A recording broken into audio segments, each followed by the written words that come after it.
علاقائی سلامتی مذاکرات جاری ہیں۔ اجلاس میں افغانستان میں سیاسی استحکام، انتہا پسندی کے پھیلاؤ سے خطے کو درپیش چیلنجز پر تشویش کا اظہار کیا گیا۔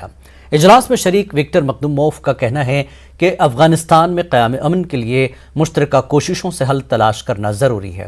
قزاقستان کے قومی سلامتی مشیر کریم مسیموف کا کہنا ہے کہ افغانستان کی سماجی اور اقتصادی صورتحال ابتر ہے۔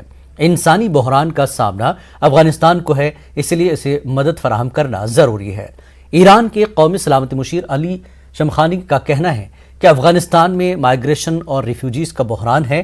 افغانستان میں تمام مسائل کا حل ایسی حکومت کے قیام میں جس میں سبھی کی نمائندگی ہو۔ ادھر دہلی علاقائی سلامتی مذاکرات پر اسلامک مملکت کے ترجمان ذبیح اللہ کا کہنا ہے کہ مملکت اس میٹنگ کے حوالے سے پر امید ہے۔ طلوع نیوز ایجنسی کے مطابق ذبیح اللہ کا کہنا دہلی کانفرنس سے مثبت نتائج برآمد ہونے کی امید جتائی ہے۔